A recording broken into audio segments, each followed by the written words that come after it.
Bienvenue au rendez-vous du Club Melibux sur Choisis Télé Sud. Nous allons parler aujourd'hui de la nécessité d'une révolution africaine. Pour en parler, Sophia Kalojan. Merci. Jean-Philippe Omotunde. Enchanté. Et Jean-Pierre Kaya. Bonsoir. Donc, Jean-Pierre Kaya qui nous vient du Congo, il a fait une licence en histoire. Après ça, donc, il a poursuivi en diplomatie, en sciences politiques, droit et anthropologie. Il s'est défini lui-même comme politiste, il est également chercheur et vient de commettre un ouvrage, Théorie de la révolution africaine, repenser la crise africaine, aux éditions Ménébuc. Donc, Jean-Pierre Kaya, c'est quoi la révolution africaine pour vous? D'abord, comme toute révolution, c'est une rupture radicale avec une société qui ne fonctionne plus. Lorsqu'on constate qu'on n'arrive plus à faire des réformes, on n'arrive plus à avancer, eh bien, généralement, dans de nombreuses sociétés, dans l'histoire de l'humanité, on a eu recours à une révolution. Moi, j'ai le sentiment que nous sommes en retard d'une révolution en Afrique. Nous avons besoin de faire une révolution. Peut-être que ça sera la dernière grande révolution de l'histoire de l'humanité. Et donc, voilà, coupé. Oui, allez-y, oui. Et donc la société postcoloniale a besoin d'être dépassée et à la place, il faut construire une nouvelle société africaine. Alors, vous y croyez-vous, en fait, Sophia? Ce qui m'ennuie un petit peu, c'est que ce genre de formulation a été présenté à maintes reprises, ce genre de pensée. Il y a eu énormément, je pense, de concrétisation, puisque beaucoup de politiciens ont essayé d'établir une révolution, une coupure réellement importante. Mais évidemment, ces révolutions ont régulièrement été avortées. Je pense plutôt à des politiciens, je dirais pas de nom, mais ceux qui m'ennuient un petit peu dans... Citer les noms, hein, non, je ne vais faire pas pour le moment. Ce qui m'ennuie un petit peu dans votre ouvrage, c'est le titre, Théorie de la révolution africaine. On a l'impression que ça reste purement idéologique et qu'il n'est pas possible de rentrer dans la pratique. Excusez-moi, mais je voudrais quand même rappeler un grand théoricien de la Révolution, mais qui a pratiqué aussi la Révolution, Lénine, par exemple. Je ne suis pas marxiste, mais je m'intéresse à tous ceux qui ont fait des révolutions dans l'histoire de l'humanité. On ne peut rien décider de changer si on n'a pas conçu dans la tête une idéologie, une théorie révolutionnaire. Il n'y a pas de révolution sans une théorie révolutionnaire. Donc il faut commencer d'abord par penser cette révolution avant de la mettre en œuvre. Donc c'est normal qu'il y ait une idéologie, une philosophie de la révolution avant de songer. Autrement dit, en fait, avant Lénine, il n'y a pas eu de révolution en Afrique, Jean-Philippe? Ça m'étonnerait. Il y a eu énormément de révolutions, il y a eu énormément de choses, mais c'est vrai que, en fait, le problème part d'une prise de conscience. Je pense qu'il y a une prise de conscience, c'est-à-dire de se dire, est-ce que le fruit de mon travail, c'était le cas par exemple à l'époque de l'esclavage, me revient, est-ce que je peux en bénéficier? Et c'est la constatation que les conditions de travail, les conditions de vie ne vont pas dans le sens donc des esclaves qui ont mené effectivement des grandes révolutions, comme on a vu en Haïti, par exemple avec Toussaint Louverture. Et ce qui se passe aujourd'hui, c'est que du point de vue occidental, on ne peut être que très satisfait, puisque effectivement, on a constaté un enrichissement finalement des grandes nations occidentales, de par aussi bien les matières premières stratégiques de l'Afrique que les hommes, à l'époque du bois d'ébène notamment.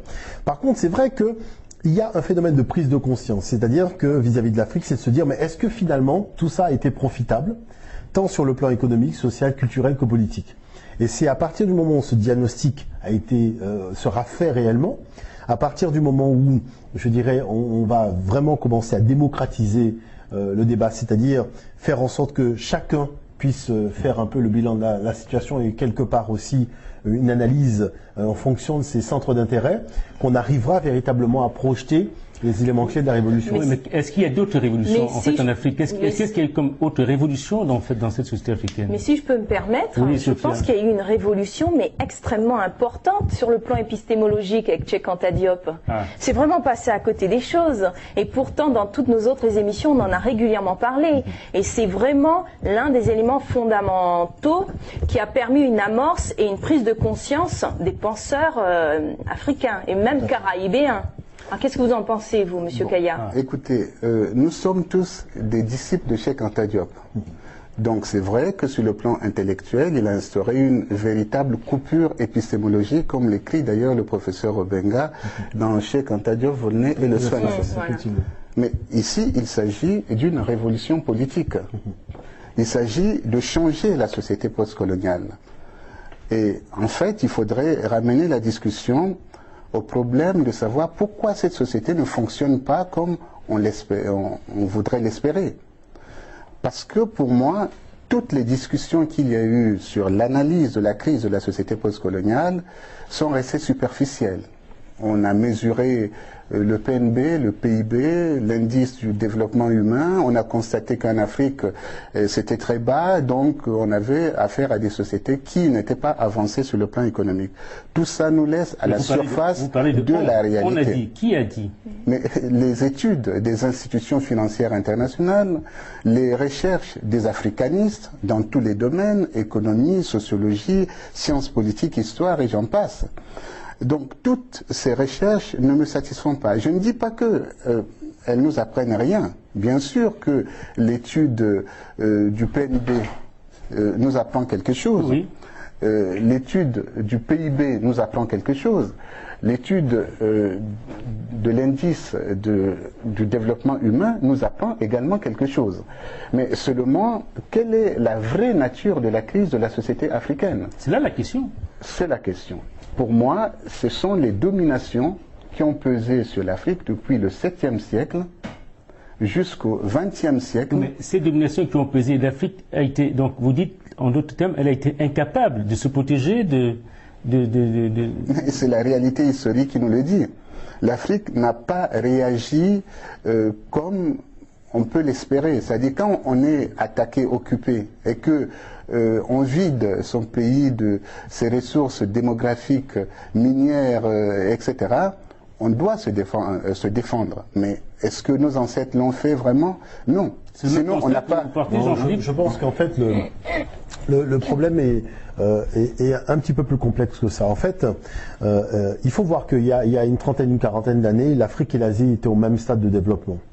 Et le problème fondamental, parce qu'il faut dire les choses quand même clairement aussi là-dessus, c'est qu'il n'y a pas autant de matières stratégiques en Asie qu'il y a en Afrique. À partir du moment où il y a eu ce constat de la part des grandes nations occidentales, donc le choix a été fait de se concentrer sur l'Afrique, où il y avait l'uranium, il y avait le thorium, il y a le coltan, il y a le pétrole, il y a toute une série, il y a le gaz, il y a donc toute une série de matières premières dont ils avaient besoin véritablement pour le développement, du fer. Et à partir de là, au niveau de l'Asie, c'est vrai que les taux coloniales s'est desserré au niveau de l'Asie, ce qui a permis par exemple à des pays tels que la Chine de faire une révolution en créant un système politique en autarcie pour ensuite s'ouvrir sur le monde. Par contre, l'Afrique, la problématique a été beaucoup plus complexe parce que après l'attaque militaire, il y a eu ce que, par exemple, le professeur Aboubakry Moussalam a appelé l'école des otages.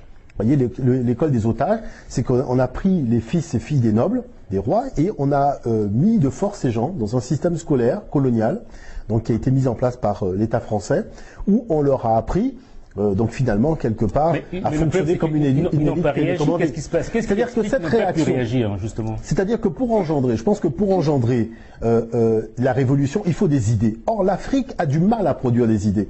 On a eu la chance d'avoir Cheikh Anta Diop qui véritablement a fait naître de nouvelles idées, avec la problématique donc de la rupture épistémologique, donc de parler générer par exemple l'afrocentricité avec Molefi qui était à Santé, puisque à Santé dit que finalement, quand on regarde l'œuvre de Diop, la pensée de Diop, c'est le modèle afrocentriste parfait. Sur ce principe-là, la chose qui se passe, c'est qu'il faut produire des idées et il faut diffuser les idées. Et le problème, il est là, c'est qu'il y a un problème de diffusion d'idées et il y a un problème de production d'idées. Et de part des systèmes donc qui sont en place, pour ne pas les nommer, par exemple la francophonie, on a une production et une diffusion d'idées qui vont dans le sens finalement de pensée extra-africaine et de culture et de langue extra-africaine, alors que le but du jeu, c'est d'enraciner le développement dans la culture maternelle. Alors, revenons donc à la théorie de la révolution africaine, parce que vous dites quelque part que l'Afrique est un espace prospère, mais aussi une puissance en devenir. Et je constate, vous dites, en plus, il y a un obstacle qui s'oppose à une telle renaissance, la société postcoloniale. Et dans votre ouvrage, sur près de 170 pages, oui, vous évoquez la formation des crises, en fait, ou de la crise de la société, en fait, africaine postcoloniale. Alors, j'ai envie de dire, mais oui, repenser, ou bien une révolution africaine, pour qui, en fait, avec quelle alliance? Puisque là, finalement, on a l'impression que les Africains subissent, en fait, une Je vais essayer méthodiquement de répondre à cette question. C'est-à-dire, la crise africaine, elle s'est nouée depuis longtemps, dans le passé. J'ai dit que ce sont les dominations que la communauté africaine a subies, l'esclavage et la colonisation, qui ont agi non seulement sur l'organisation de la société, excusez-moi, mais aussi sur la structure du mental africain. Et ça a produit une véritable castration. C'est-à-dire les Africains, au sortir de la traite et de la colonisation, sont incapables de disposer d'eux-mêmes. Ils se sont eux-mêmes castrés, c'est ça? Mais ils sont castrés par suite de la colonisation et de la traite négrière. Donc la vraie crise de la société africaine, c'est pas le retard du PNB, du PIB, de l'indice de répartition des ressources, ça nous informe sur quelque chose, mais la vraie crise, c'est la crise de la personnalité. C'est l'impact des dominations. Il faut lire l'histoire africaine, il faut la parcourir du 7e siècle jusqu'au 20e siècle pour se rendre compte de la violence systématique et comment cette violence aurait pu laisser les Africains indemnes. C'est pas possible. Moi, j'ai lu un livre d'une dame qui écrit sur l'anthropologie des Nations Unies. Je me rappelle plus de son nom, j'en suis désolé. Il dit il faut oublier le passé et regarder l'avenir. Mais le problème, c'est que le passé ne nous oublie pas, c'est-à-dire... l'avenir préexiste dans le passé, en fait, quelque chose. Oui, le passé ne nous oublie pas parce qu'il est inscrit sous forme de traumatisme dans l'inconscient même des Africains et les empêche d'avancer. C'est pour cela qu'il faut rompre avec la société postcoloniale parce que c'est elle qui entretient justement cette... castration, cette domination des Africains et empêche toutes les qualités, toutes les capacités des Africains de s'exprimer. Oui, Sophia. Bon, d'une certaine manière, je suis d'accord avec lui. C'est vrai qu'il y a un problème de personnalité. Et en règle générale, le peuple africain ou panafricain a du mal à se faire valoir ou à s'imposer, hein, quelle que soit la société ou la culture dans laquelle elle se trouve. Mais vous êtes beaucoup trop dur, je trouve, quand vous parlez de castration du peuple africain. C'est extrêmement rude parce que quand je pense à des personnages comme Nelson Mandela ou encore des descendants d'Africains jusqu'aux États-Unis ou dans les Caraïbes, Frantz Fanon ou autres, ou Aimé Césaire. Ce sont des castrés qui s'en sortent bien. Ah, ils s'en sortent remarquablement bien. Oui. Et cette révolution africaine ou panafricaine ou caraïbéenne, quel que soit le nom, elle a été réellement importante et considérable. Je pense qu'aujourd'hui, nous ne serions pas là si ça n'avait pas été le cas. Il faut vraiment... Je pense que vous êtes vraiment très dur quand vous dites théorie de la révolution africaine, parce que c'est une sorte d'ébauche, une sorte, comment dire, de philosophie qui ne pourrait pas être créée ou encore qui n'a pas vu le jour. Justement, sur les idées, en fait, sur quoi? Quels sont les éléments qui sous-tendent en fait cette théorie de cette révolution africaine? D'abord, c'est la nécessité de répondre à la nature de la crise telle que je la définis. Bon, je voudrais répondre quand même aux remarques de la demoiselle qui me dit que c'est trop dur, ma façon de formuler cette crise. C'est le mot théorie qui m'ennuie. Le mot théorie vous ennuie. Ah oui, parce que c'est simplement idéologique et philosophique. Mais non, pas du tout. Mais la théorie a une place essentielle dans l'activité scientifique. C'est même l'aboutissement d'un travail de savant. Bon, je ne suis pas un savant, bien sûr, mais les savants eux-mêmes. Politiste. Je suis politiste, c'est vrai. J'ai fait des études de sciences politiques. Je suis chercheur et enseignant à l'université également. Mais si vous récusez le mot théorie, je me demande comment vont faire les chercheurs. Parce que l'aboutissement d'un travail scientifique se termine par une théorie qui est un ensemble d'idées construites, qui rend compte de la cohérence d'un domaine donné. Je veux bien. Mais pensez-vous que Cheikh Anta Diop, quand il a présenté ses idées qui étaient pour le peuple occidental, des idéologies et des théories, qu'il a dit c'est une théorie. Il a dit non, ce sont des faits et vous ne pouvez pas aller à l'encontre. Et ça, c'était réellement affirmatif et il a vraiment cogné sur la table, sans dire c'est une théorie, moi je suppose. Non, il n'y avait pas d'hypothèse. En général, une théorie, ça émet une hypothèse, une idée qui est réellement abstraite. Pas du tout. Lui, il a imposé les choses. Jean-Philippe, donc sur Cheikh Anta Diop, c'était des théories, c'était des affirmations. C'est-à-dire que moi déjà, par rapport à l'ouvrage qu'a écrit M. Kaya... Mais après, il fallait réagir sur Cheikh Anta Diop. Non, mais c'est-à-dire que quand je prends par exemple l'analyse qu'a fait un inspecteur d'académie français, Jean de Foucambert, il dit le problème est le suivant, c'est-à-dire que l'ignorance génère des révoltes. Et c'est la connaissance qui génère les révolutions. Et qui fait que, quel est le système? C'est-à-dire que l'ignorance, il y a une révolte, mais finalement, on reste dans le même système. La révolution, comme il y a un niveau de conscience et de connaissance des problématiques, on fait la révolution et on crée un nouveau système. C'est vrai que le principe de la théorie, c'est la faculté de passer de la révolte à la révolution. Donc ça veut dire qu'on fait quoi? Il y a une accumulation de savoir en amont, et ça a été le travail de Cheikh Anta Diop, par exemple, de dire il y a des racines africaines qui créent le phénomène de ce qu'on appelle vulgairement les humanités classiques africaines, avec dans chaque discipline, en économie, en politique, en social, en sciences, une production authentique africaine qu'il faut étudier, de manière à s'en servir pour créer le nouveau système, c'est-à-dire pour effectuer cette révolution, mais sur des bases cette fois-ci africaines. Et c'est là où je trouve que l'ouvrage est intéressant, c'est cette fameuse faculté de passer de la révolte à la révolution. Et sur Cheikh Anta Diop, justement, puisque, alors, c'était quoi des théories, ces productions, ces essais? C'est-à-dire qu'au départ, ce qu'a fait Cheikh Anta Diop, il a posé des hypothèses de travail, et en faisant la recherche, ces hypothèses sont devenues des faits concrets. C'est-à-dire qu'on a quitté le domaine de la spéculation scientifique pour arriver véritablement à une vérité scientifique. Et le colloque du Caire lui a permis véritablement de se retrouver confronté à toute une série de chercheurs et de voir qu'effectivement, il est celui qui détient l'argumentation. C'est quoi le colloque du Caire? Parce que là, le colloque du Caire en 1974 donc, a été organisé par l'UNESCO dans le cadre de la rédaction de l'Encyclopédie Histoire Générale de l'Afrique en plusieurs volumes. Et l'objectif c'était de statuer sur l'origine ethnique des Égyptiens anciens. Donc c'est pour ça que tous les chercheurs du monde ont été convoqués. Par exemple, pour la France, il y avait le professeur Leclan, il y avait Vercouter, il y avait Jean Devis, il y avait Serge Sonneron, et tout le monde a statué clairement sur l'origine africaine de cette civilisation à partir justement des éléments apportés par M. Obenga et M. Cheikh Anta Diop. Alors, oui, justement. Alors, dans l'ouvrage, vous parlez de Renaissance africaine, et là, on parle de Révolution africaine. Oui. Quel rapprochement faites-vous, en fait, sur ces deux termes?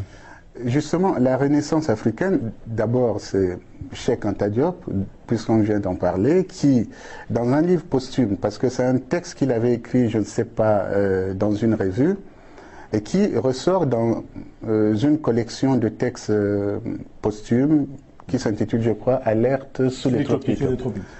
Et il pose la question de savoir... Publié aux présences africaines. Voilà. Quand pourra-t-on parler d'une Renaissance africaine? Pour moi, on ne peut réaliser une renaissance africaine qu'après avoir fait une révolution africaine. Comment peut-on faire une renaissance africaine dans le cadre de la société postcoloniale? C'est pas possible. Cette société fonctionne trop mal. En plus, c'est une société qui est dominée, téléguidée de l'extérieur. On ne peut pas défendre nos intérêts culturels dans cette société. Autrement dit, pour vous, le Fonds monétaire international que Tundian Poemi en fait qualifié de fonds de misère instantanée, où la Banque mondiale ou les associations dites humanitaires ne sont pas des alliés potentiels pour cette révolution? À nous de les utiliser. C'est-à-dire, si on a besoin d'eux, parce que dès qu'on a défini la nécessité d'une révolution africaine, eh bien on prend les alliés dont on a besoin.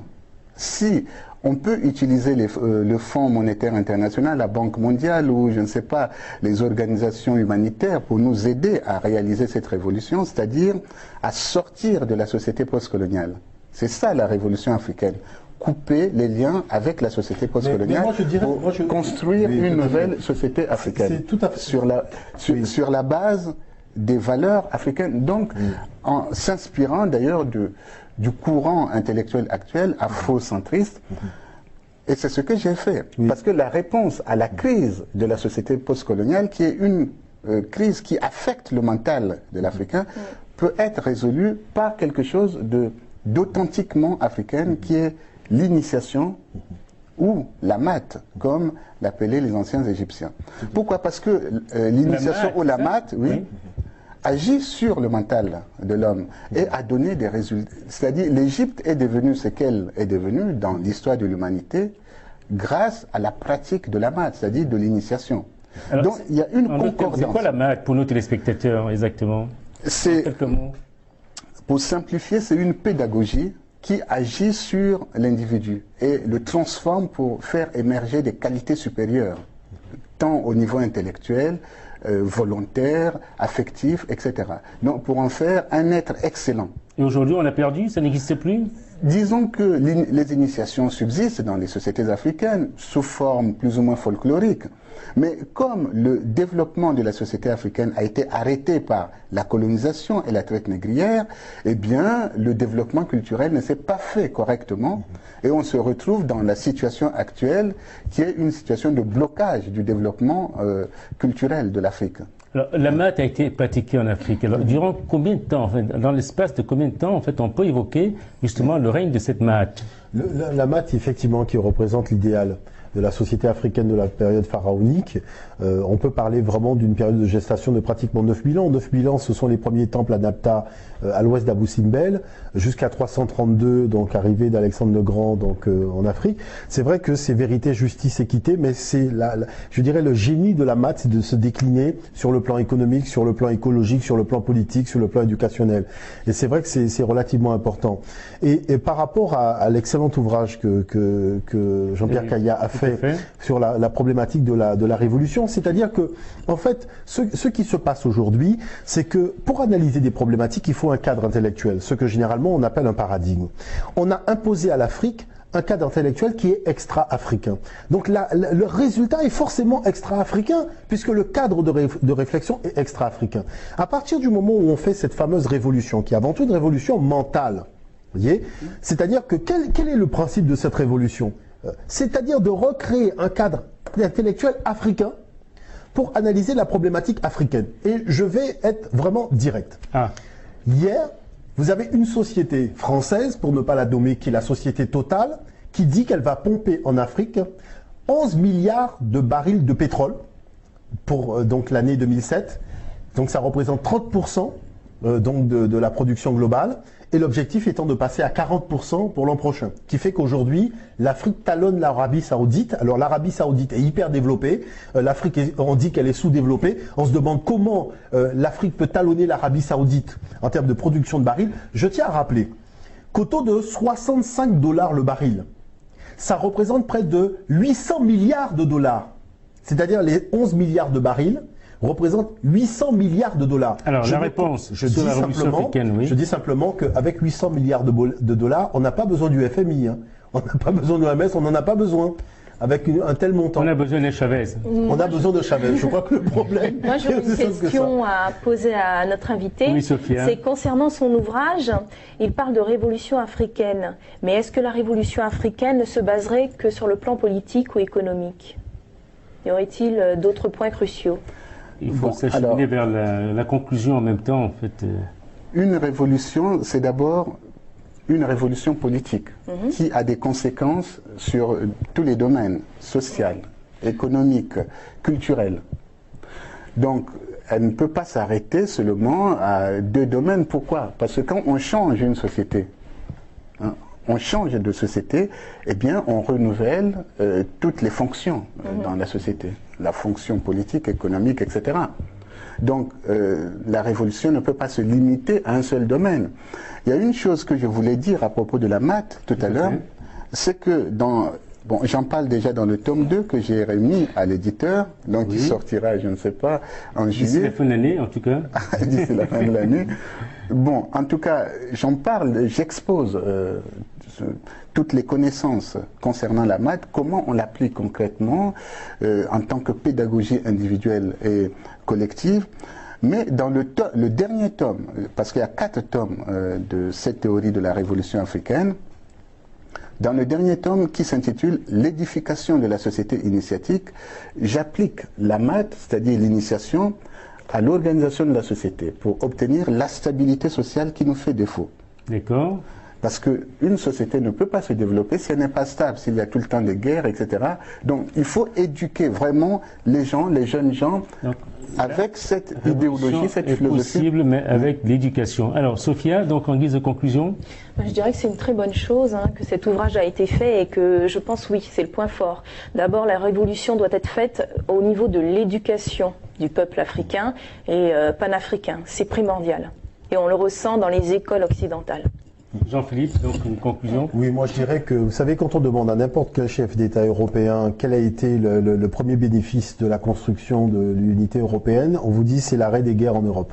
Bon. Donc ce qui veut dire que lorsque Cheikh Anta dit qu'il faut faire l'unité culturelle africaine, qu'on nous concède quand même que c'est aussi l'arrêt des conflits, l'arrêt de cette politique de sectorisation, de division. Donc ce sera déjà un premier pas. Que ne serait-ce que de reconnaître que lorsqu'on parle d'État fédéral ou d'États-Unis d'Afrique, que déjà il y a cette mission déjà de rétablir la paix, et ensuite il y a cette mission effectivement de rétablir la prospérité économique. Mais il faut véritablement un cadre intellectuel africain, et c'est en cela, je dirais, que ce principe de révolution passe effectivement par une révolution mentale tout d'abord, qui permettra, après visualisation d'un certain nombre de réalités, de concrétiser matériellement sur le terrain cette vision qu'on a pour l'Afrique de demain. Très bien, donc la révolution africaine est possible, donc avec l'éducation, la formation, l'unité, la connaissance. Merci en fait Jean-Pierre Cayet donc pour Théorie de la révolution africaine, donc repenser la crise africaine.